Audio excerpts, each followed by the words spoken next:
जो लोग मोक्ष के कामी हैं वे निश्चय ही द्वेष रहित होते हैं और सबका सम्मान करते हैं, किंतु फिर भी वे देवताओं के घोर रूपों का तिरस्कार करके भगवान विष्णु तथा उनके स्वांशों के कल्याणकारी रूपों की ही पूजा करते हैं। तात्पर्य प्रभुपाद जी के द्वारा श्रील प्रभुपाद की। भगवान श्री कृष्ण विष्णु कोटि के आदि पुरुष हैं जो दो भिन्न कोटियों में अपना विस्तार करते हैं, पूर्ण या समग्र अंश तथा भिन्नांश। तो प्रभुपाद जी क्या बता रहे हैं कि कृष्ण आदि विष्णु है, विष्णु कोटि के आदि पुरुष हैं। जितने विष्णु हैं वो सब कृष्ण के ही विस्तार हैं। जैसे कि एक दीपक से कई दीपक जलाए जाते हैं, लेकिन जो पहला दीपक है उसको क्या कहते हैं? आदि, है कि नहीं? तो कृष्ण जो है ना समस्त विष्णुओं के आदि हैं और उनके विस्तार दो कोटि के हैं, एक तो स्वांश और दूसरा भिन्नांश। स्वांश को पूर्णांश भी कहते हैं या समग्र अंश कहते हैं, या स्वांश, और दूसरा भिन्नांश। भिन्नांश सेवक हैं और विष्णु तत्व के पूर्णांश सेव्य तथा पूज्य हैं। भिन्नांश हम लोग हैं, जीव तत्व ये भिन्न अंश है भगवान का, और जो है जो पूर्णांश है वो सब क्या है? विष्णु तत्व है जो सेव्य हैं, पूज्य हैं। भगवान द्वारा शक्ति प्रदत्त सारे देवता भी भिन्नांश हैं, मतलब जितने देवता हैं वो भी सब जीव तत्व हैं। देवता एक क्या है? पोस्ट है, पदवी है। कोई व्यक्ति देवता बन सकता है ना, और देवता से फिर गिर करके मनुष्य बन सकता है, पशु बन सकता है, पक्षी बन सकता है कि नहीं? जैसे देवताओं के राजा इंद्र हैं, तो अपने कर्म के अनुसार कभी उनको सुअर भी बनना पड़ा, है कि नहीं? तो देवता जो है सब क्या है? जीव तत्व हैं। कोई भी व्यक्ति अपने कर्म से देवता बन सकता है या नीचे पशु पक्षी की योनि में भी जा सकता है, वृक्ष भी बन सकता है। नल कुबर मणिग्रीव ये भी देवता थे, और देवता से फिर क्या बन गए? वृक्ष बन गए, है कि नहीं? इसलिए देवता जो है ना क्या है? जीव तत्व है। प्रभुपाद लिख रहे हैं भगवान द्वारा शक्ति प्रदत्त सारे देवता भी भिन्नांश हैं, वे विष्णु तत्व की कोटि में नहीं आते। तो यहां पर इस श्लोक में क्या कहा गया है? भूतपतीन। भूतपतीन का मतलब है जो प्रजापति हैं, जो प्रजापति हैं, देवता लोग, देवताओं की प्रजा है ना। तो ये सब जो है ना इनको कहा गया है भूतपतीन। पितृगण, भूतों के स्वामी, पितरों के स्वामी, प्रजा के स्वामी, है ना। तो ये सब जो है ना देवता हैं। आगे विष्णु तत्व वे जीव हैं जो भगवान के आदि रूप के ही समान शक्तिमान हैं और विभिन्न कालों तथा परिस्थितियों में अपनी भिन्न कोटि की शक्तियां प्रदर्शित करते हैं। भिन्नांश सीमित शक्ति वाले होते हैं, उनमें विष्णु तत्वों की तरह असीम शक्ति नहीं होती। तो भिन्नांश क्या होता है? वो जीव है, वो या तो माया की सेवा करें या फिर भगवान की सेवा करें, लेकिन वो सेवक ही है। लेकिन जो विष्णु है, जितने विष्णु तत्व हैं वो सब सेव्य हैं, माया के स्वामी हैं, वो माया में कभी नहीं गिरते। भिन्नांश सीमित शक्ति वाले होते हैं, उनमें विष्णु तत्वों की तरह असीम शक्ति नहीं होती। अतः विष्णु तत्वों या भगवान नारायण के पूर्णांशों की गणना कभी भिन्नांशों के साथ नहीं करनी चाहिए। यदि कोई ऐसा करता है तो वह पाखंडी होने का अपराध करता है। इस कलयुग में अनेक मूर्ख व्यक्ति ऐसा अवैध अपराध करते हैं और दोनों कोटियों को समान मानते हैं। इसलिए वैष्णव सिद्धांत में और बाकी सिद्धांतों में यही अंतर है। जो शैव हैं या जो शाक्त हैं या जो मायावादी हैं, तो वे नहीं समझते इस चीज को। जो वैष्णव हैं वो इस चीज को समझते हैं, जीव तत्व में और विष्णु तत्व में क्या अंतर है। इसलिए प्रभुपाद लिख रहे हैं पाखंड, ये पाखंड है। जैसे एक श्लोक है, यस्तु नारायणम देवम ब्रह्मरुद्रादि दैवते समत्वेन वीक्ष्यते स पाखंडी भवेत् सदा। यह श्लोक जो है ना बड़ा उपयोगी है, सबको जानना चाहिए। यस्तु नारायणम देवम ब्रह्मरुद्रादि दैवते, ब्रह्मा और शिव के समान अगर नारायण को जो समझे, समत्वेन विषय, जो समान दृष्टि से देखता है शिव ब्रह्मा को नारायण के समान समझता है, तो वो क्या है? सदा पाखंडी, सदा पाखंडी। क्योंकि ब्रह्मा जी जीव तत्व हैं और शिव जी शिव तत्व हैं, विष्णु तत्व नहीं है। जीव तत्व की गणना विष्णु तत्व के समान करे या शिव तत्व की गणना विष्णु के समान करे तो पाखंडी है। तो इसलिए प्रभुपाद लिख रहे हैं अनेक मूर्ख व्यक्ति कलयुग में ऐसा अवैध अपराध करते हैं और दोनों कोटियों को समान मानते हैं। ये भिन्नांश अपनी अपनी भौतिक शक्तियों के अनुसार विभिन्न पदों पर आसीन है। यथा काल भैरव, अब ये भूतपति जो बताया है, तो भूतों के पति, तो इसमें प्रभुपाद लिख रहे हैं काल भैरव, श्मशान भैरव, शनि, शनि देवता, ये सब भूतपति, घोर रूपान। इनके रूप कैसे हैं? घोर हैं, भयानक हैं। काल भैरव, श्मशान भैरव, शनि, महाकाली तथा चंडिका, इन देवताओं की पूजा वही लोग करते हैं जो तमोगुण की निम्नतम अवस्था में हैं। तमोगुणी लोग इनकी पूजा करते हैं और विशेष रूप से विनाशकारी शक्तियां पाने के लिए ये पूजा करते हैं ये लोग ज्यादातर। जैसे कि भागवत के 5वें स्कंद में आता है कि जो डाकुओं का सरदार था वो भद्रकाली की पूजा कर रहा था, तो मनुष्य की बलि देना चाहता था, लेकिन नहीं। तो लोग जो है विनाशकारी शक्तियां पाना चाहते हैं, दो चोरी करते हैं, डाका डालते हैं, काली की पूजा करते हैं, है ना। तो बलि देते हैं, बकरे की बलि देते हैं, भैंसे की बलि देते हैं, कभी कभी मनुष्य की भी बलि देते हैं।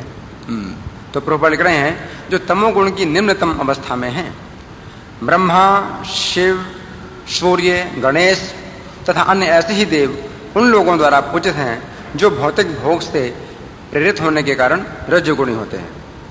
रजोगुणी लोग किन की पूजा करते हैं? ब्रह्मा, शिव, सूर्य, गणेश तथा अन्य ऐसे ही देवता। जो रजोगुणी लोग हैं वो क्या चाहते हैं? भोग और ऐश्वर्य। तमोगुणी लोग चाहते हैं विनाशकारी शक्तियां, और रजोगुणी लोग चाहते हैं ऐश्वर्य और इंद्रिय तृप्ति, भोग ऐश्वर्य चाहते हैं। किंतु जो सचमुच सतोगुणी हैं वे केवल विष्णु तत्वों को पूजते हैं। विष्णु तत्वों के अनेक नाम तथा रूप हैं, यथा नारायण, दामोदर, वामन, गोविंद तथा अधोक्षज।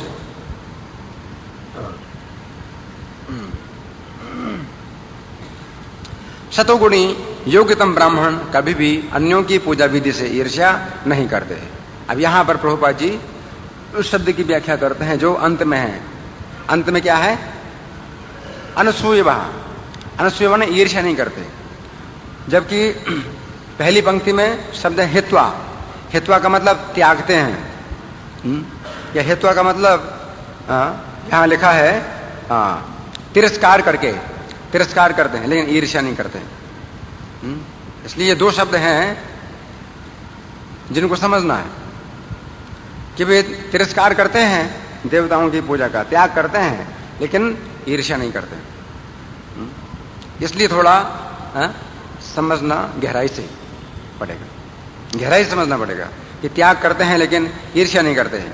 तो प्रभुपाद लिख रहे हैं सतोगुणी योग्यतम ब्राह्मण कभी भी अन्यों की पूजा विधि से ईर्ष्या नहीं करते। वे अन्य देवताओं का पूर्ण आदर करते हैं।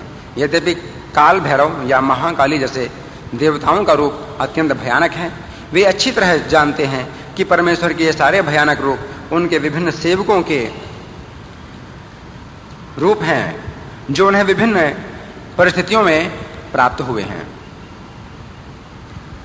किंतु इतने पर भी वे देवताओं के भयानक तथा आकर्षक दोनों ही रूपों को त्याग कर केवल विष्णु रूपों पर ध्यान केंद्रित करते हैं। देवताओं के भयानक रूप यानी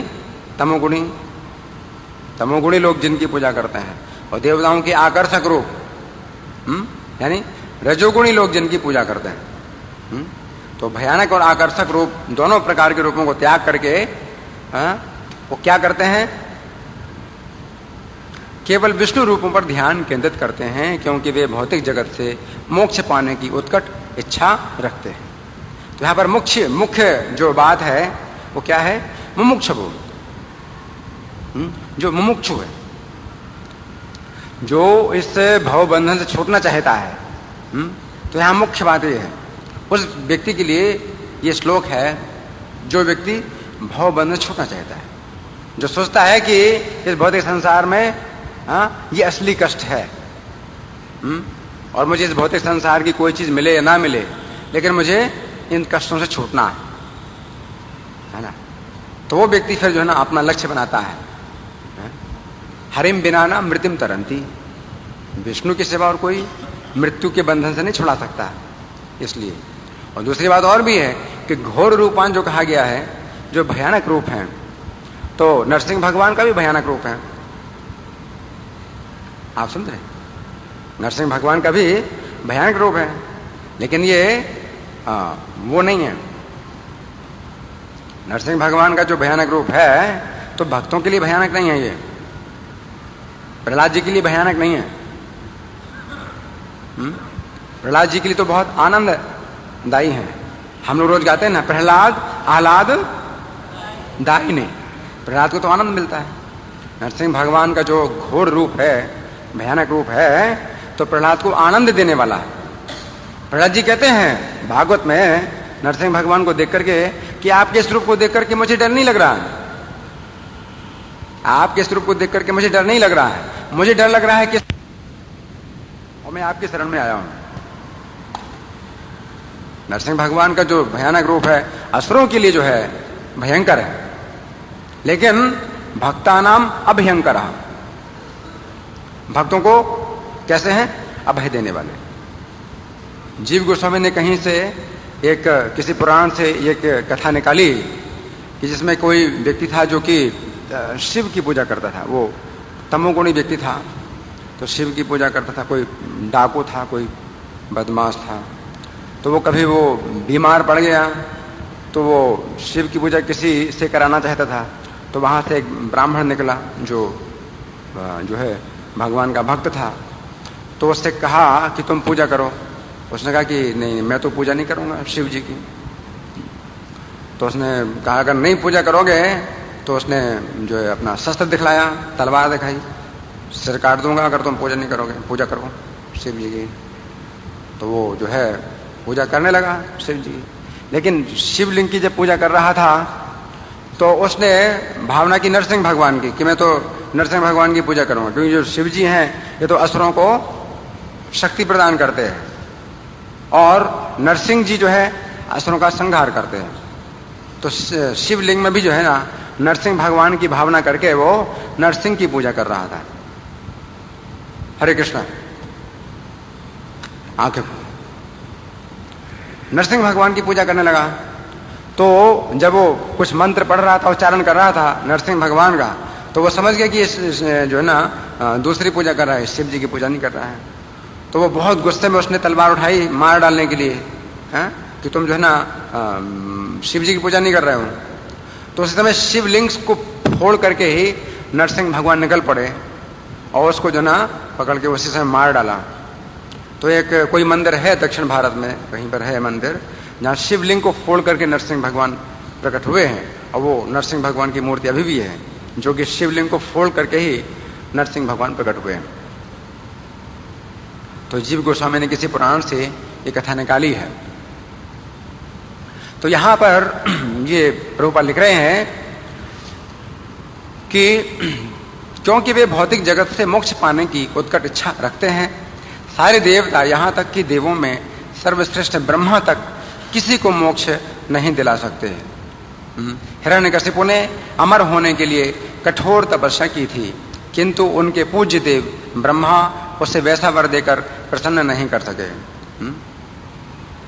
आप जानते हैं कि ब्रह्मा जी ने अमर होने के लिए मना कर दिया कि मैं अमर नहीं कर सकता तुमको। तो फिर उसने कई प्रकार से वरदान मांगे हैं, और उसने सोचा कि अब तो मैं अमर हो गया, मैंने ब्रह्मा जी को धोखा दे दिया है? लेकिन भगवान के हाथों से वो मारा गया। इसीलिए विष्णु के अतिरिक्त अन्य कोई मुक्तिपाद या मुक्ति का प्रदाता भगवान नहीं कहलाता। सारे देवता भी भौतिक सृष्टि के अन्य जीवों की भांति इस संसार के संहार के समय नष्ट हो जाते हैं। जब वे स्वयं मुक्ति नहीं पा सकते तो फिर अपने भक्तों को वे किस तरह मुक्ति दिला सकते हैं? ये देवता अपनी पूजा करने वालों को कुछ क्षणिक लाभ ही प्रदान कर सकते हैं, परम लाभ नहीं। यही कारण है कि मुमुक्षुजन देवताओं की पूजा का परित्याग करते हैं, यद्यपि वे उनके प्रति असम्मान नहीं दिखाते हैं। तो ये जो है ना मुख्य बात है कि वो देवताओं से ईर्ष्या नहीं करते हैं, उनका सम्मान करते हैं, लेकिन भक्ति करते हैं भगवान की, विष्णु की भक्ति करते हैं। अब इसमें एक शब्द है अनसूयः, कि वे ईर्ष्या नहीं करते, है ना। तो ये बहुत जरूरी है कि किसी भी जीव के प्रति ईर्ष्या की भावना ना हो। अगर कोई व्यक्ति विष्णु को प्रसन्न करना चाहता है तो उसको ईर्ष्या का भाव निकालना पड़ेगा अपने हृदय से, बिल्कुल। क्यों? क्योंकि भगवान जो है सबके हृदय में स्थित है। और अनेक स्थानों पर भगवान कहते हैं अहमात्मा गुडाकेश सर्वभूतास स्थितः, गीता का 10वें अध्याय का 20वां श्लोक, और 15वें अध्याय का 15वां श्लोक, सर्वस्य चाहम हृदि सन्निविष्टो मत्तः स्मृतिर्ज्ञानम अपूर्णम च। और 18वें अध्याय का भी 61वां श्लोक है ईश्वरः सर्वभूतानां हृदयस्य तिष्ठति। तो चूंकि वे सब प्राणियों के हृदय में हैं और वो आत्मा या परमात्मा कहे जाते हैं, तो इसलिए ये बहुत जरूरी है कि किसी भी जीव से ईर्ष्या ना की जाए, और विशेष रूप से भक्तों से ईर्ष्या ना की जाए। भक्तों से अगर कोई ईर्ष्या करे तो फिर वो विष्णु का बहुत बड़ा अपराध हो जाता है। और इस संबंध में ध्रुव महाराज की घटना है। जब ध्रुव महाराज को जो है परेशानी हुई अपनी सौतेली माँ से, सुरुचि ने कुछ ऐसी बातें कहीं जिसे ध्रुव महाराज बहुत ही दुखी हुए।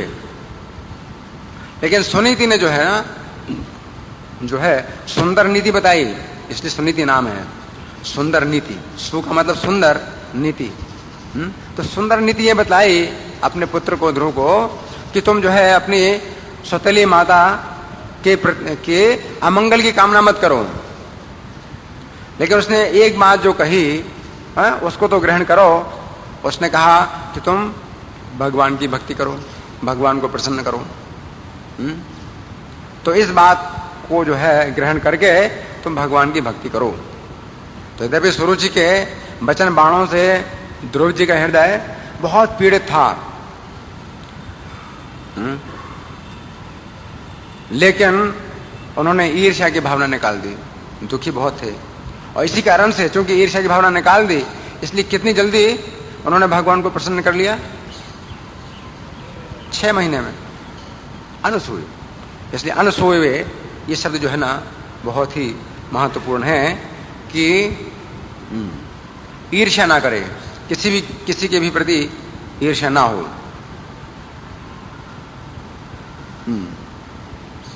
अब ईर्ष्या जो है 6 शत्रुओं में से एक है, आप जानते हैं, काम, क्रोध, लोभ और मोह, मद, मत्सर। 6 शत्रु हैं। तो 6 शत्रुओं में से काम, क्रोध, लोभ, मोह, मद, इन 5 को तो भगवान की सेवा में लगाया जा सकता है। लेकिन कहीं पर प्रभुपाद ने ऐसा कहा है कि ईर्ष्या को भगवान की सेवा में नहीं लगाया जा सकता, क्रोध को लगाया जा सकता है। और भगवत गीता में भी भगवान अर्जुन को क्रोध करने के ही लिए उपदेश दे रहे हैं। पूरा भगवत गीता का उपदेश किस लिए है? अर्जुन को क्रोध दिलाने के लिए, लेकिन ईर्ष्या नहीं। अब इसमें थोड़ा गहराई है, सूक्ष्म अंतर है। ईर्ष्या नहीं। अद्वेष्टा सर्वभूतानां, अद्वेष्टा सर्वभूतानां, तो किसी भी प्राणी से ईर्ष्या नहीं करना। लेकिन क्रोध करना। तो फिर ईर्ष्या ना हो लेकिन क्रोध हो, ये कैसे? क्रोध होता है जितना आवश्यक हो उतना क्रोध किया जाता है हित के लिए। जैसे पिता अपने बच्चे पर क्रोध करता है लेकिन ईर्ष्या नहीं करता, हाँ? ठीक है, पिता जो है अपने बच्चे पर क्रोध करता है लेकिन ईर्ष्या नहीं करता। मां बच्चे को डांटती है या पीट भी देती है कभी, हाँ? गुस्सा करती है, पीट देती है, लेकिन ईर्ष्या नहीं करती। उसके हित के लिए, हाँ? क्रोध करती है। तो क्रोध हितकारी भी होता है और क्रोध में जो है हाँ दंड दिया जाता है, हाँ? लेकिन हित के लिए। तो ये जो है ना, मतलब समझना है कि ईर्ष्या नहीं। अब इस श्लोक में ये है कि हित तो माने त्याग करके, त्यागते हैं, देवताओं की पूजा को त्यागते हैं लेकिन ईर्ष्या रहित। तो जो भक्त है वो क्रोध कर सकता है परंतु ईर्ष्या नहीं। जब कहा जाता है असत संग त्याग यही वैष्णव आचार, असत लोगों का संग त्यागो, यही वैष्णव का आचार है। तो इसमें ईर्ष्या नहीं है। जो असत हैं, अभक्त हैं, उनका संग त्यागना चाहिए, लेकिन ईर्ष्या से नहीं। बल्कि किस प्रकार से असत संग त्यागना चाहिए, हाँ? इसमें होता है दुख या शोक की भावना होती है। जैसे प्रहलाद जी कहते हैं सोचे ततो विमुख चेतस इंद्रियार्थ। मुझे शोक होता है उनको देख करके। शोक, शोक समझ रहे हैं? शोक होता है उनको देख करके। विमुख चेतस, आपसे विमुख है। इंद्रियार्थ माया सुखाय, इंद्रियों की तृप्ति के लिए, माया के सुख के लिए। भरम उद्वहतो विमूढ़ान, कितने मूर्ख हैं, जो बड़ा भारी भार उठाए हैं माया के सुख के लिए, इंद्रियों के सुख के लिए। हरि बोल। तो प्रहलाद जी शोक कर रहे हैं, ईर्ष्या नहीं कर रहे हैं, शोक कर रहे हैं। तो शोक से जो है मतलब उनका संग त्यागा जाता है, शोक के कारण। या कपिल भगवान कहते हैं तेसु अशांतेषु मूढ़ेषु खंडितात्मसु असाधुषु संगम न कुर्यात् छोच्येषु योषित क्रीड़ा मृगेषु चा। ऐसे लोगों का संग नहीं करना चाहिए जो अशांत हैं, मूर्ख हैं, असाधु। इनका संग नहीं करना चाहिए। योषित क्रीड़ा मृगेषु चा, ये स्त्री के क्या है? हाथ के बंदर हैं। स्त्री के हाथ में नाचने वाले बंदर हैं क्रीड़ा मृग। स्त्री का मनोरंजन करने के लिए नाचते हैं, भागते इधर उधर दौड़ते भागते रहते हैं स्त्री को खुश करने के लिए। उनका संग नहीं करना चाहिए। सोचेसु, ये सोच नहीं है, इनके लिए शोक करना चाहिए, संग नहीं करना चाहिए। लेकिन इनको देख करके दुख होना चाहिए, शोक होना चाहिए। तो ईर्ष्या नहीं है। तो ये चीज जो है समझना है। अब यहां पर है हित्वा कि त्यागते हैं, देवताओं की आराधना को त्यागते हैं, देवताओं की पूजा को त्यागते हैं। तो इसमें एक घटना है गजेंद्र की। गजेंद्र को आप कह सकते हैं मुमुक्षु भक्त, मुमुक्षु, जो कि इस भौतिक बंधन से छूटना चाहता था। हालांकि वो कष्ट में पड़ा हुआ था, लेकिन साथ साथ उसको ये ज्ञान था कि मुझे केवल इस कष्ट से नहीं छूटना है, मुझे तो इस हाथी के शरीर, जो अज्ञान से भरा हुआ शरीर है, इससे भी मुझे छूटना है। मुझे ऐसा शरीर प्राप्त करना है जिसमें अज्ञान का जरा भी नामो निशान ना हो। इसलिए गजेंद्र का जब युद्ध चल रहा था उस ग्राह्य के साथ, तो श्रीमद् भागवत में लिखा है कि 1000 साल तक चला गजेंद्र का युद्ध। और उस युद्ध को देखने के लिए आकाश में बहुत से देवता जो है स्थित थे, देख रहे थे उसका युद्ध। लेकिन उसने किसी भी देवता से सहायता नहीं मांगी गजेंद्र ने, जबकि बहुत से देवता लोग उसका युद्ध देख रहे थे और वो संकट में पड़ा हुआ है और सब देवता लोग देख रहे थे, है ना। लेकिन उसने जो है ना परमेश्वर को ही पुकारा कि वो ही जो है ना मेरी रक्षा करें। एवं गजेंद्र मुपवर्णित निर्विशेषम ब्रह्मादयो विविध लिंग भेदाभिमान नैते यदोप सत्रिपुर निखिलात्मकत्वा तत्राखिला मरमयो हरिरा विराशी। सुखदेव गोस्वामी बताते हैं कि उसने जो है ना, गजेंद्र ने ऐसी स्तुति की, निर्विशेष स्तुति, जिसमें कोई भी देवता जो है ना तैयार नहीं हुआ।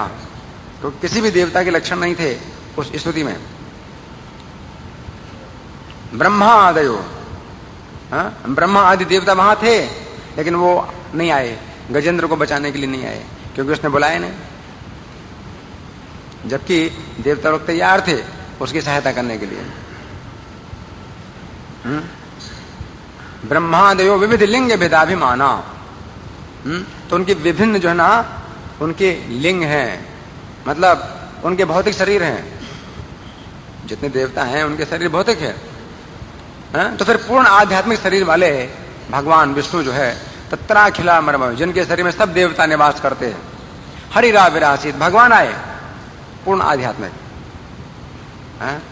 तो वो भगवान आए। तो इस तरह से जो है ना, हित्वा भूत पति नथ है, यहां पर है कि उसने जो है ना भजन किया, किसका? नारायण का ही भजन किया। तो एक ये घटना है मुमुक्षु की, कि यद्यपि वो बहुत कष्ट में था, लेकिन तो भी उसकी इच्छा यही है कि केवल इस कष्ट से मुझे नहीं छूटना है, मुझे जन्म जन्म के कष्टों से छूटना है। ये जैसे ध्रुव महाराज हैं, तो ध्रुव महाराज को भी सुनीति ने शिक्षा दी कि भगवान का भजन करो। तो ध्रुव महाराज जो है ना, जब भगवान को प्रसन्न करना चाहते हैं, तो ऐसी स्थिति पाना चाहते हैं जिसमें आगे कभी फिर उन्हें कष्ट ना मिले। ध्रुव महाराज भी इतने बुद्धिमान थे। वो भगवान का वो पद जो है ना, ऐसा पद पाना चाहते हैं, सबसे ऊंचा पद पाना चाहते हैं, जहां की फिर दोबारा ये कष्ट देखना ना पड़े, है कि नहीं? तो ये सत्वगुण है। सत्वगुण व्यक्ति जो है ना, हमेशा के लिए कष्टों से छूटना चाहता है। रजोगुण तमोगुण में है ये चीज नहीं है। वो अभी दुखों को भूल जाते हैं या दुखों से छूट जाते हैं, लेकिन फिर दुख आते हैं। सत्वगुणी व्यक्ति सोचता है कि अगर अभी मिला है दुख तो आगे भी मिलेगा, आगे मिलता रहेगा। तो मैं ऐसी व्यवस्था करूं कि हमेशा के लिए दुखों से छूट जाऊं, तो वो मुमुक्षु कहता है। जैसे 3 शब्द बताए गए हैं, एक तो विषयेक्षु, दूसरा मुमुक्षु और तीसरा मुक्त। 3 प्रकार के लोग हैं। एक तो विषयेक्षु हैं जो भौतिक विषय पाना चाहते हैं, भोगना चाहते हैं, और दूसरे मुमुक्षु जो संसार बंधन से छूटना चाहते हैं, और तीसरा है मुक्त जो मुक्त हो गए। तो श्रीमद् भागवत का एक श्लोक है 10वें स्कंद में, जिसमें इन 3 लोगों के लिए भगवान की कथा का समर्थन किया गया है कि इन तीनों को जो ना भगवान की कथा श्रवण करना चाहिए। तो उसमें परीक्षित महाराज कहते हैं, निवृत्त तरसे रूपगीयमानात् भवोषधात् श्रोत्र मनोभिरामात् कौत्तम श्लोक गुणानुवादात् मान विरज्यति विना पशुनात्। भगवान के गुणानुवाद में सभी आकर्षित होते हैं, मुक्त भी और मुमुक्षु भी और विषयेक्षु भी, तीनों। मुक्त के लिए क्या है? निवृत्त तरस है, उसकी तृष्णा मिट गई संसार की। उपगीयमानात्, तो वो तो आनंद पाने के लिए भगवान की कथा का गान करता है, गुणगान करता है। और भवोषधात्, जो मुमुक्षु है वो भगवान की कथा सुनता है, किस लिए? मुक्ति पाने के लिए। इसलिए वो औषधि के रूप में, भवरोग की औषधि है। जो मुमुक्षु है वो अपने को रोगी समझ करके कृष्ण कथा सुनता है इस भवरोग से छूटने के लिए, भवोषधात्। और जो विषयेक्षु है वो भी कृष्ण कथा सुनता है, किस लिए? उसको विषयानंद प्राप्त होता है। क्योंकि कृष्ण की कथा में भी जो है ना उपन्यास के गुण हैं।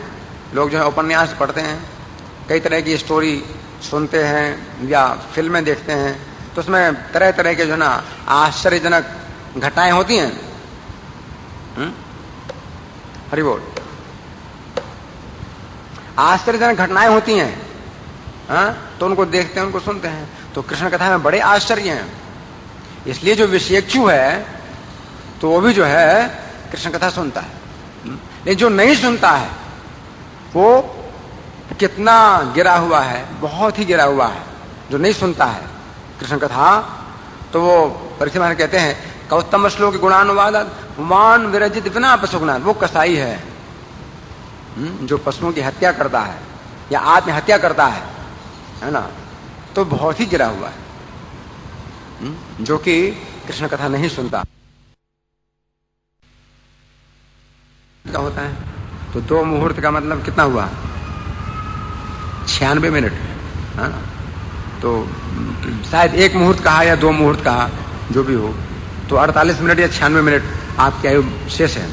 तो वो चाहते तो अपनी आयु बढ़ा सकते थे, देवता लोग दे सकते, लेकिन उन्होंने, हरि बोल, उन्होंने देवताओं से अपनी आयु बढ़ाने के लिए प्रार्थना नहीं की। सोचो कितने मतलब भगवान के भक्त थे, देवताओं से उन्होंने नहीं कहा कि हमारी आयु बढ़ा दो, बल्कि क्या कहा कि बस मुझे अपने स्वर्ग से पृथ्वी में तुरंत पहुंचा दो, मुझे बहुत जल्दी तुरंत पहुंचा दो। तो वो जो है ना बड़ी जल्दी अयोध्या में आ गए, अपने महल में आ गए और भगवान का ध्यान किया और शरीर छोड़ा और भगवान के धाम में चले गए, है ना। तो ये जो है ना कुछ ऐसे उदाहरण है कि जिन्होंने देवताओं से कोई वर नहीं मांगा। नरसिंह मेहता का एक उदाहरण है। नरसिंह मेहता जो है शिव जी के मंदिर में गए तो उन्होंने कहा कि आप दर्शन दीजिए, नहीं तो मैं भोजन नहीं करूंगा। तो 1 दिन 2 दिन कुछ ऐसा समय बीता कि उन्होंने भोजन नहीं किया। तो शिव जी प्रकट हुए, बोले बोलो क्या चाहिए, क्या वर चाहिए। तो नरसिंह मेहता ने क्या वर मांगा शिव जी से कि आपको जो सबसे प्रिय वस्तु हो वो मुझे दीजिए, है ना। मतलब ये कोई वरदान नहीं मांगा। और शिव जी जो है ना महाभागवत हैं, तो उनको सबसे प्रिय क्या है, कृष्ण का दर्शन। तो कहते हैं मैं कृष्ण का दर्शन मुझे सबसे प्रिय है, तो कृष्ण का दर्शन करोगे? हाँ कृष्ण का दर्शन करोगे, है ना। तो फिर कृष्ण का दर्शन कराया। और जब भगवान कृष्ण ने पूछा कि मेरा दर्शन व्यर्थ नहीं होता है, वर मांगो, तो कहा कि आप मुझे सब कुछ मिल गया, मुझे कोई वरदान नहीं चाहिए, आप दर्शन प्राप्त हो गया, मुझे और कुछ वरदान नहीं चाहिए, है ना। भगवान कृष्ण ने फिर उनसे कहा कि राग केदार जो है ना, मैं तुम्हें ये देता हूं, वो बजाने वाला तंबूरा था, जो भी हो, वो नरसिंह मेहता को दिया। इसमें जब तुम राग केदार गाओगे तो मैं बुलाए हुए जैसा तुम्हारे पास आऊंगा। तो भगवान कृष्ण ने उनको वो तंबूरा दिया नरसिंह मेहता को। तो इस तरह से जो है कुछ उदाहरण ऐसे हैं जिनसे पता चलता है कि वो देवताओं से कुछ वरदान नहीं मांगते। और फिर अनसूया, ये बड़ा महत्वपूर्ण है कि द्वेष नहीं करना चाहिए। जैसे दक्ष ने जो है विष्णु की तो पूजा की यज्ञ में, लेकिन शिव जी से द्वेष किया। उसने भगवान विष्णु को भी भाग दिया उस यज्ञ में और सब देवताओं को भी भाग दिया, लेकिन शिव जी को भाग नहीं दिया।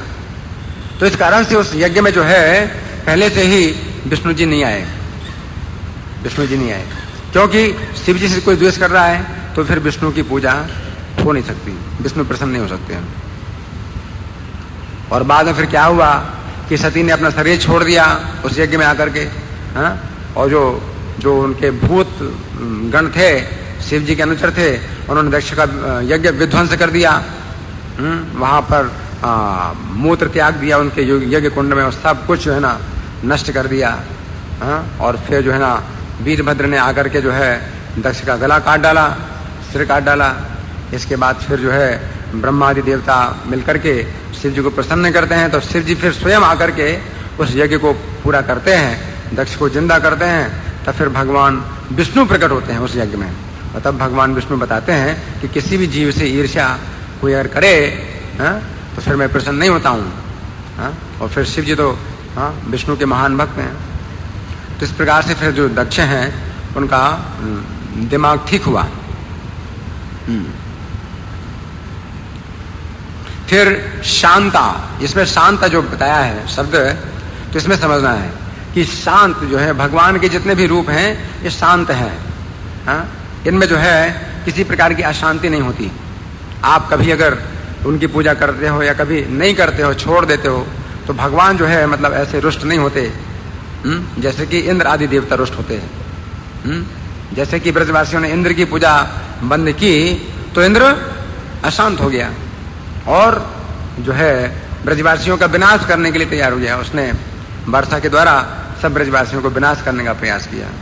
तो देवताओं की पूजा में ये होता है कि अगर आप करो और फिर जो है ना कुछ अपराध कर दो, कुछ जो है ना उनकी पूजा छोड़ दो, तो वो जो है ना फिर बड़ा जो है ना क्रुद्ध होते हैं और वो जो है फिर बदला भी लेते हैं। सोचिए, लेकिन भगवान की पूजा में ऐसा नहीं है। कोई भक्त अगर गिर भी जाता है, भगवान की पूजा छोड़ भी देता है, तो भी भगवान उसकी रक्षा करते हैं। हरि बोल। जैसे अजामिल भगवान की पूजा करता था, लेकिन फिर बाद में उसकी पूजा बंद हो गई, वेश्या के जो है संसर्ग में पतित हो गया, लेकिन तो भी उसकी रक्षा करी भगवान ने, है कि नहीं? तो भगवान जो है पिता के समान है। प्रहलाद जी इसलिए असुरों को समझाते हैं कि भगवान की पूजा में कोई दिक्कत नहीं है, भगवान की पूजा में कोई दिक्कत नहीं है। कि जैसे पिता जो है बच्चे के थोड़े से प्रयास से ही प्रसन्न हो जाता है। पिता को प्रसन्न करने का थोड़ा भी प्रयास करे बच्चा, तो पिता प्रसन्न हो जाता है। वो नहीं देखता कि क्या क्या गलती कर रहा है कि नहीं? तो उसी प्रकार से भगवान की भक्ति में जो है मतलब कोई कठिनाई नहीं है, बहुत आसान है। क्योंकि भगवान के जितने रूप हैं वो सब शांत हैं। और इसमें यही है, अगर भजन छोड़ दें तो कोई नुकसान नहीं होता। जैसे गीता में भगवान कहते हैं, नेहा विक्रमना सोचती प्रत्यवायो न वेदते, विपरीत परिणाम कभी नहीं होगा, क्योंकि भगवान शांत है ना। स्वल्पम अप्यस्य धर्मस्य त्रायते महतो भयात्। थोड़ा भी अगर इस धर्म का आचरण किया जाए तो महान भय से रक्षा हो जाएगी। तो ये शांत है, लेकिन अपराध नहीं होना चाहिए, अपराध नहीं होना चाहिए। शांता का ये भी मतलब है, अगर आप मान लो भगवान के राम की भक्ति छोड़ करके कृष्ण की भक्ति करो तो भी कोई अंतर नहीं पड़ेगा। भगवान के जितने भी रूप हैं वो इतने शांत हैं। आप नरसिंह भगवान की भी पूजा करते हो, है ना, या आप प्रार्थना करते हो, है कि नहीं, और कृष्ण की प्रार्थना करते हो, राम की प्रार्थना करते हो, इससे कुछ वो नहीं पड़ता, अंतर नहीं पड़ता है कि वो आप छोड़ करके अगर मान लो कभी भगवान राम के लीलाओं में या रूप में आकर्षित हो जाएं, तो इससे कोई वो नहीं पड़ेगा अंतर कि आप जो है ना पहले कृष्ण का भजन करते थे, अभी राम का भजन करने लगे, या राम का भजन करते थे। जैसे उदाहरण है, चैतन्य महाप्रभु के समय में एक ब्राह्मण था जो राम का ही नाम हमेशा लेता था, राम के प्रति आकर्षित था। दक्षिण भारत की यात्रा में जब चैतन्य महाप्रभु उसके घर ठहरे, तो चैतन्य महाप्रभु ने उसने कुछ भी नहीं कहा, लेकिन फिर जब दोबारा जब आए उसके घर में ठहरे तो वो कृष्ण के नामों का उच्चारण कर रहा था। तो चैतन्य महाप्रभु पूछते हैं कि पहले तुम राम के नामों का ही उच्चारण करते थे, सिवा राम के और कुछ नहीं बोलते थे, अब तुम क्या बात है कृष्ण का उच्चारण कर रहे हैं? तो उसने कहा कि मैं समझ गया हूं कि आप साक्षात कृष्ण हैं, अब मैं जो है ना कृष्ण के प्रति आकर्षित हो गया हूं। तो ऐसा भी है ना। और कुछ वक्त ऐसे भी थे जो राम के ही भक्त बने रहे चैतन्य महाप्रभु के साथ, जैसे मुरारी गुप्त थे, है ना, और अनुपम जो रूप गोस्वामी के छोटे भाई थे अनुपम, तो वे भी जो ना राम के ही भक्त बने रहे। तो इस तरह से भी ये शांत हैं, भगवान शांत हैं। भगवान जब कोई पूजा स्वीकार करते हैं तो उन्हें कुछ भी इससे लाभ नहीं होता है, वो आपके लाभ के ही लिए आपकी पूजा स्वीकार करते हैं। भगवान बिल्कुल शांत हैं, जबकि देवता लोग जो ना ऐसे नहीं होते हैं। तो ये सब कुछ बातें हैं जो हमने बताई हैं। और भजंती शब्द है, भजंती अनसूया। तो भजन जो है, भजन की विधि कलयुग में क्या है? श्रवण और कीर्तन के रूप में। तो नारायण कला शांता, भगवान के जितने भी रूप हैं या भगवान के जितने भी अवतार हैं उनका भजन कैसे होता है? श्रवण कीर्तन के रूप में है। बराह भगवान का जब जन्मदिन आता है तो विशेष बराह भगवान की कथा हम लोग सुन सकते हैं, सुना सकते हैं। नरसिंह चतुर्दशी को नरसिंह भगवान का, वामन द्वादशी को वामन भगवान की कथा। तो भजन का मतलब यही है कि उनकी कथा को श्रवण करना और सुनाना। अनसूया, तो इसमें जो है ईर्ष्या ना करना। इसमें भगवत गीता में भगवान ऐसे कुछ स्थानों पर ये शब्द प्रयोग करते हैं अर्जुन के लिए भी।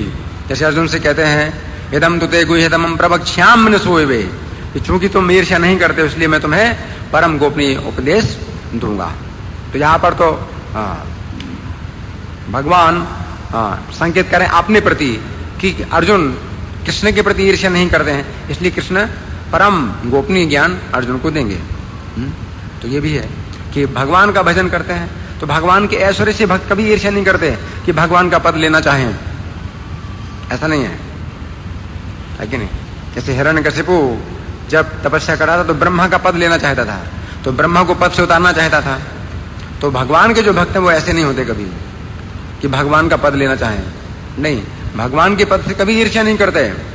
हाँ, इसलिए अनुसूय और भी 18वें अध्याय के 67वें श्लोक में भी भगवान कहते हैं कि उसको भगवद गीता का उपदेश नहीं करना, जो कि न चमाम यो विसूयति, जो मेरी निंदा करता हो या मेरे से ईर्ष्या करता हो, उसको गीता का उपदेश नहीं देना, है कि नहीं। और श्रद्धावान अनसूयस्य शृणुयादपि न रहा, जो ईर्ष्या ना करे कृष्ण से, श्रद्धा पूर्वक अगर श्रवण भी करे भगवद गीता को, तो भी वो पापों से मुक्त हो जाता है। इसलिए ये सब बड़े महत्वपूर्ण हैं जो कि इसमें बताए गए हैं। आप किसी का कोई प्रश्न है? आपका प्रश्न? हाँ,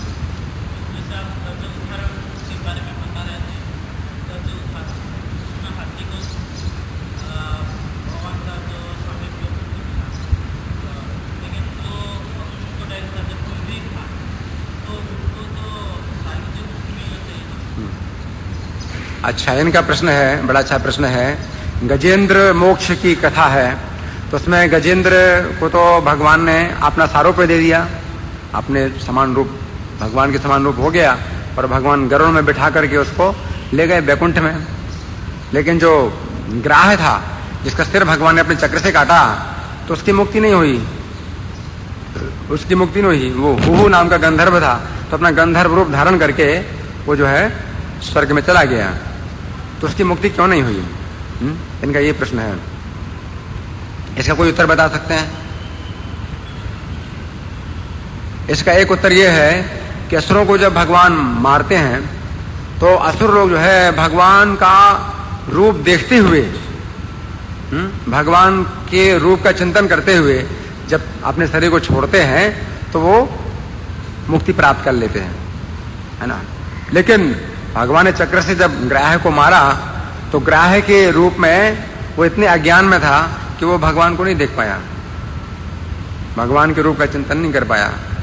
इसलिए जैसे कि जो नीचे के लोग हैं, सुतल आदि लोग हैं, जहाँ की असुर लोग रहते हैं, असुरों का निवास है, तो उनके पास भी इतनी औषधियां हैं कि वो मरते नहीं ना, बुढ़ा पाता है, उनके चेहरे में झुर्रियां नहीं पड़ती, थकान नहीं आता, पसीना नहीं आता, ये सब कुछ है। लेकिन फिर वो मारे कैसे जाते हैं? भगवान के चक्र से मारे जाते हैं।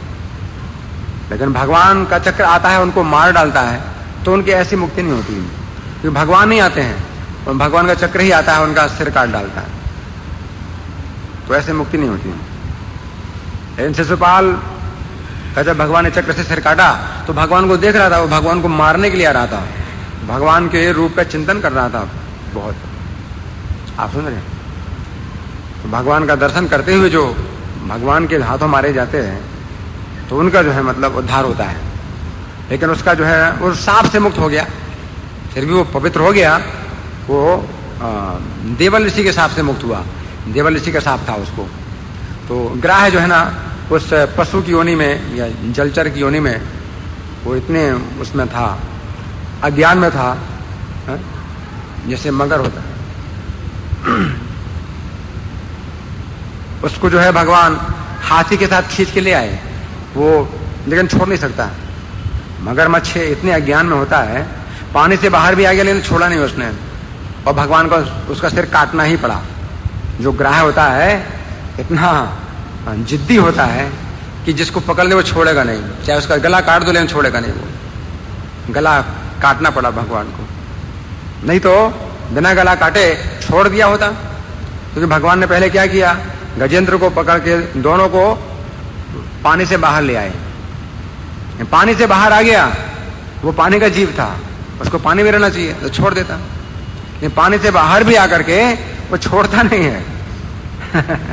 इतने जिद्दी होते हैं कुछ जीव, इनका सिर काटा फिर भगवान। और कोई प्रश्न है आपका? हाँ प्रभु।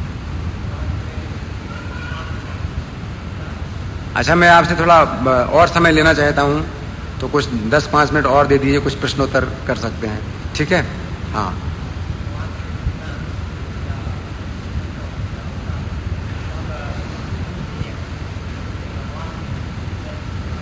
तो फिर भगवान बुद्ध की पूजा क्यों नहीं होती?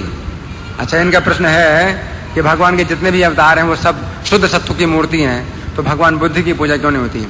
भगवान बुद्ध की पूजा होती है, और सबसे ज्यादा पूजा तो भगवान बुद्ध की होती है। कुछ आंकड़े बताते हैं कि भगवान बुद्ध की ही सबसे ज्यादा पूजा होती है। जो बौद्ध लोग हैं वो पूजा करते हैं भगवान बुद्ध की। और भगवान बुद्ध ने जो है ना, मतलब एक ही कपट किया अपने अनुयायियों से। उन्होंने मतलब कहा कि भगवान को मत मानो, भगवान नहीं होता है, वेदों को मत मानो, ये मुझको मानो, मुझको स्वीकार करो। जो बौद्ध लोग हैं वो बुद्ध जी को ही जो है मतलब स्वीकार करते हैं कि वही ज्ञान देने वाले हैं, ज्ञान के स्रोत बुद्ध जी हैं। इस प्रकार से जो है ना उन्होंने मतलब कपट करके अपना अनुयायी बना लिया उनको, इस प्रकार से उनको उद्धार किया। तो नास्तिक लोग हैं, उनको जो है भगवान ने इस प्रकार से जो है ना अपने को केंद्र बना दिया और इस प्रकार से उनका उद्धार किया। मोहन रूपा, हाँ, बुद्ध जो है विष्णु तत्व है। बुद्ध, भगवान बुद्ध जो है विष्णु तत्व है। 27 अवतार, क्योंकि बुद्ध अवतार भी जो ना 2 हो चुके हैं या कई बुद्ध अवतार हैं, लेकिन जो बुद्ध भगवान है जिनकी पूजा होती है तो वो जो है विष्णु तत्व है, उनकी पूजा होती है।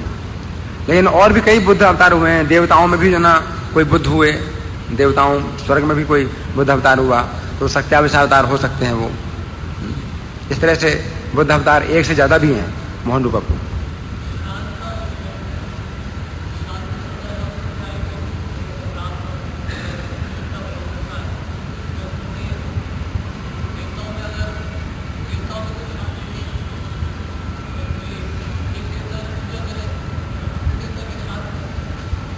हाँ, इनका प्रश्न है कि क्या ऐसा है देवताओं में ऐसी शांति नहीं होती क्या कि एक देवता की पूजा करे तो दूसरे देवता अशांत रहते हैं? हाँ, ये बात होती है। देवताओं में आपस में भी जो है ना मतलब बोलचाल नहीं होती है, आपस में भी वो एक दूसरे से मिलते नहीं है। हाँ, जब संकट पड़े तब एक साथ मिलेंगे, नहीं तो आपस में भी ईर्ष्या रहती है देवताओं में, एक दूसरे के ऐश्वर्य से ईर्ष्या रहती है। जैसे बड़े आदमी होते हैं ना, पड़ोसी आपस में बात ही नहीं करते, है ना, और उनके पास कार है, उनके पास बड़ी कार है, उनके पास बड़ी कार है, वो आपस में बात ही नहीं करते हैं। तो देवताओं के पास अपना अपना ऐश्वर्य होता है, तो जो है ना उनमें भी आपस में ईर्ष्या बनी रहती है, देवताओं में भी आपस में। अच्छा, हाँ,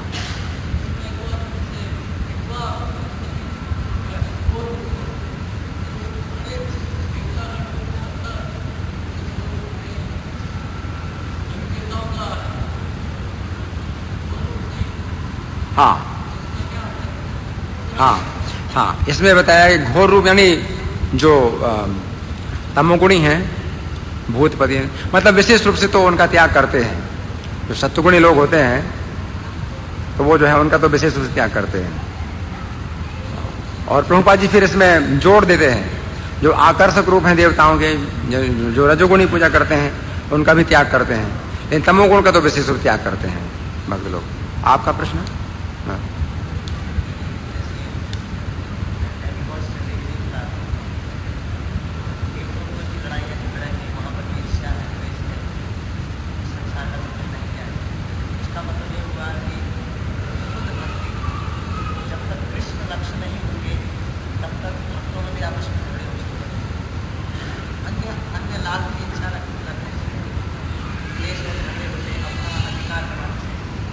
इनका प्रश्न है कि जब तक कृष्ण की शुद्ध भक्ति ना होगी तब तक आपस में झगड़े होंगे।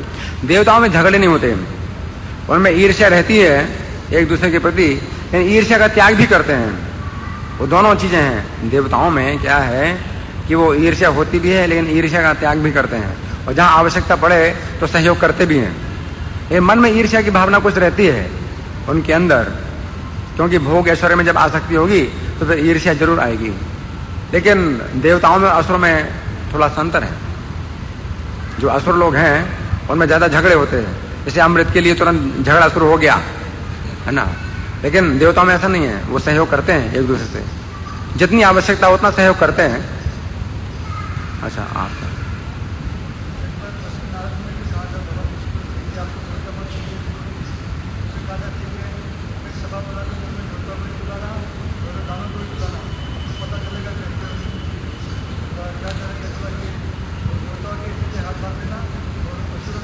हाँ मैं बता देता हूँ, बहुत अच्छा है। राधा चरण प्रभु ने एक बड़ी अच्छी कथा याद दिलाई है कि शायद ब्रह्मा जी के पास आए थे कि भाई देवताओं का आप पक्ष लेते हैं, देवता ज्यादा प्रिय क्यों है? तो उन्होंने बताया, तो देवताओं के ऐसे हाथ ऐसे बांध दिए कि वो मोड़ नहीं सकते हाथ, हैं? और खीर जो ना, उन्होंने सबको परोसी, खीर परोसी, असुरों को भी और देवताओं को भी। अब हाथ बंधे हुए हैं तो कैसे खाएं? और सबको परोस दिए, आप लोग खाओ। तो असुर लोग तो अब खा नहीं सकते, लेकिन देवता लोग खा रहे थे। क्यों? क्योंकि एक दूसरे को खिला रहे वो। देवता लोग जो है हाथ बंधे तो हाथ तो नहीं मोड़ सकते, लेकिन वो उसको खिला रहा है, वो उसको खिला रहा है, इस प्रकार से आराम से खा रहे हैं। तो देवताओं में इस सहयोग, जहां आवश्यकता पड़े तो सहयोग करते हैं। असुर लोग नहीं खा पा रहे हैं, उनके हाथ बंधे हुए हैं। हरे कृष्ण। आपका प्रश्न है?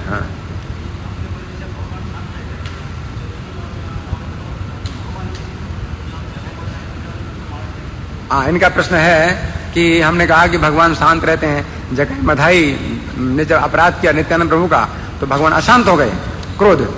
यहां पर क्रोध समझना, यहां पर क्रोध समझना चाहिए कि क्रोध जो ना भगवान ने क्यों किया। नरसिंह भगवान भी क्रोध कर रहे हैं, भगवान कृष्ण भी क्रोध कर रहे हैं, असुरों का वध कर रहे हैं। अर्जुन से भी कह रहे हैं कि क्रोध करो, है ना, लेकिन अशांत नहीं, वो शांत हैं, अंदर से शांत है और बाहर से क्रोध करते हैं। भगवद गीता यही शिक्षा है कि बाहर से क्रोध करो और अंदर शांत, ऊपर अशांत और अंदर से शांत। लेकिन आजकल की शिक्षा क्या है? ऊपर से शांत रहो, अंदर से अशांत रहो, क्रोध ना करो, अंदर अशांति रहती है, अंदर अशांति रहती है और ऊपर शांति, तो वो ठीक नहीं है। जहां भगवान के आदेश से क्रोध किया जाता है तो आपको शांति मिलेगी। और गीता में भगवान अर्जुन से ही कहते हैं कि तुम इसी से शांति प्राप्त करोगे, तत्प्रसादात् पराम शांति। तुम आदेश का पालन करो, तुम क्रोध करो और तुमको परम शांति प्राप्त होगी। भगवान प्रसन्न होते हैं तो शांति मिलेगी। अर्जुन सोचते हैं कि नहीं इसमें तो अशांति मिलेगी, भगवान कहते तुमको अंदर से शांति मिलेगी, ऊपर से तुम क्रोध करो, अंदर से शांति मिलेगी, है ना। तो भगवान का जब क्रोध होता है तो ऐसा क्रोध नहीं होता है कि सबको इकट्ठा मार दें, हैं? वो देखते हैं कि किसका विनाश करना है और किसकी रक्षा करनी है। परित्राणाय साधूनां विनाशाय च दुष्कृताम्, दुष्टों का विनाश करना है, साधुओं की रक्षा करनी है। एक क्रोध होता है तमोगुण में, सबका विनाश करूं। यह शिव जी जब क्रोध करते हैं तो सबका ही विनाश करते हैं, पूरी सृष्टि का विनाश कर दे। जब भगवान क्रोध करते हैं तो देखते हैं किसका विनाश करना है, किसकी रक्षा करनी है ना। तो ये जो है ना चैतन्य महाप्रभु के आचरण में यही है ना, कि वो क्रोध कर रहे हैं। आपका प्रश्न? हाँ है? हाँ। इनका प्रश्न है कि तृणादपि सुनिचेन, ये जो उपयोग श्लोक है कि तिनके से भी ज्यादा नीच होना चाहिए, तो क्या हमेशा ये लागू हो सकता है? नहीं। तृणादपि सुनिचेन तरोरपि सहिष्णुना अमानिना मानदेन कीर्तनीया सदा हरि। ये भगवान के प्रति जो है हमारी भाव होना चाहिए। कैसे? तृणादपि सुनिचेन, तिनके के समान नीच। आप तिनके के समान प्रणाम करते हो तो भगवान के सामने, प्रभुपाद के सामने, गुरु हैं, साधु हैं, भगवान हैं, इनके प्रति जो है आपको तिनके से भी ज्यादा नीचा होना चाहिए, हैं? और तिनके से भी ज्यादा नीचे होने के लिए आप तिनके के समान आप प्रणाम करते हैं, करते कि नहीं? लेकिन ये प्रैक्टिकल नहीं है ये कि आप सबके सामने इस तरह से प्रणाम करो, ये ठीक नहीं है। बल्कि मूर्ख को अगर सिर में चढ़ाओगे तो सिर में क्या करे यार, मुंह देगा, है कि नहीं? तो मूर्ख के सामने नहीं। ये जो है साधु, गुरु और भगवान के प्रति आप जो है तिनके के से भी अधिक नीचे होइए, है ना। और उनके आदेश को या उनका अगर कुछ वो होता है, दंड होता है, तो उसको सहन करो। तरोरपि सहिष्णुना, उनके द्वारा दिए हुए दंड को आप सहन करो। लेकिन ये नहीं है कि आप सबको बराबर मान लो, यही पाखंड है। इसी को पाखंड कहते हैं। सबके सामने तृणादपि सुनिचेन, पाखंड है। कैसे आप जो है सबके सामने, जो साधु है असाधु है इसमें कोई अंतर नहीं है, आप भक्त और भक्त में कोई अंतर नहीं देखते, सबके सामने तृणादपि सुनिचेन, ये नहीं है। आप भगवत गीता के से दृष्टि प्राप्त करें तो आपको देखना है कि कौन साधु है और कौन असाधु है। है ना, असाधु के संग का त्याग करना है, नहीं तो वो और सिर में चढ़ेगा। ये समस्या है। कभी कभी जो ना बड़ी जो ना अव्यवहारिक बातें होती हैं कि भाई सबके सामने त्रिनाद अभी सुने, ये कैसे संभव है? ये संभव नहीं है। अर्जुन यहाँ पर युद्ध भूमि में खड़े हैं और भगवद गीता की शिक्षा बड़ी व्यवहारिक है? तो भगवान बता रहे हैं कि तुम्हें युद्ध करना है। अर्जुन अगर ऐसे करेंगे त्रिनाद अभी सुने से, वो और सिर में चढ़ेंगे, वो और अपराध करेंगे, है कि नहीं? धन्यवाद। ग्रंथराज श्रीमद् भागवतम की, जगत गुरु शिला प्रभुपाद की।